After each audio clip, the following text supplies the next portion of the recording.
So guys, let's have a little chat about eating out, socializing, and how I personally manage it, both within my own current fat loss phase and with my one-to-one CBK members.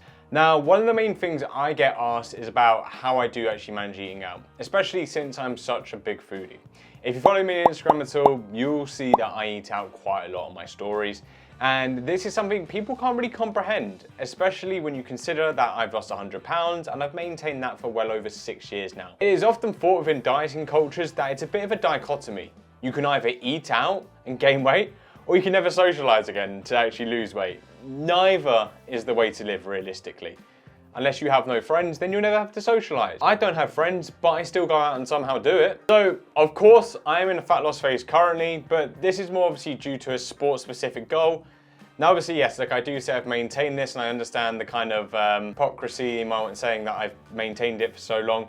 Yeah, I'm currently in a fat loss phase myself.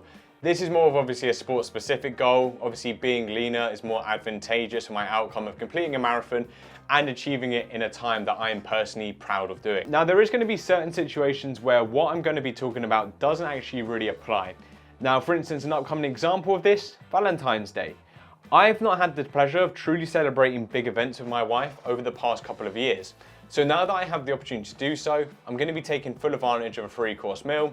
That, in itself, is part of balance, aligning with my personal values and enjoyment. But my personal values will look a lot different on a regular basis when eating out, as I have big goals and ultimately I want to lose body fat. So let's have a look at this upcoming weekend for me. I have a meal out with my parents and my wife. We've got some electro darts booked during the day, and I'm going to imagine we're going to be picking up some food in between, even if it's just a little something, as there's a pretty long gap between 12 o'clock darts and 7 o'clock dinner. So how can I best plan this within my fat loss routine? Now, I won't be doing any type of calorie banking, which is typically what most coaches advise. I really dislike calorie banking for the majority of people as a technique, especially if it's used with somebody who has a history of struggling to lose weight, dieting, or just generally a poor relationship with food and binge eating. If you don't struggle with this type of thing, then I think it's a fine option. However, disordered eating habits are rife within this industry, and it's something I don't wish to reinforce upon anybody. So what I'm going to be doing, what we're going to be talking about, is the pick 2 method.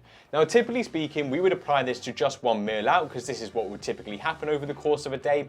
However, over the weekend, I applied it to that whole Saturday. But what is the pick 2 method? So let's take a typical meal out. You have 4 main options: a starter, main, dessert, and an alcoholic drink. I'm always going to advise you eat the main, so realistically it's a pick 1 from 3 method.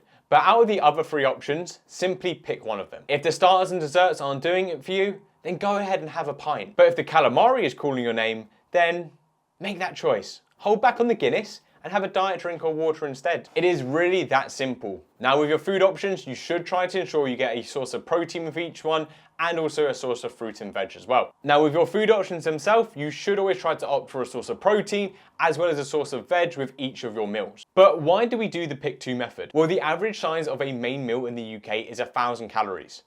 And in its own right, calories on menus just isn't accurate whatsoever. On average, calories stated on the menu are typically wrong by 20%. So every meal that you have, I would input that as 1.2 times if you are going to track. However, let's just stick with the 1,000 calories here. If you're a small woman looking to lose weight, that could easily be about 80 to 90% of your daily deficit. So if you combine this with the additional 2 courses and a bottle of wine on top, then you can undo a whole week of your deficit in the space of 2 hours. Now, this is an extremely effective method to implement, especially when you find yourself eating out a lot in a short period of time. A short period of time. For instance, Christmas time is a prime example of this when you look to implement something like it. For instance, Christmas time is a prime example of when you should look to implement something like this, as over Christmas, realistically, you're looking at a 4-week stretch and you're looking at 9 meals out. Now, heading into my weekend, I knew what essentially I was going to do from applying this method.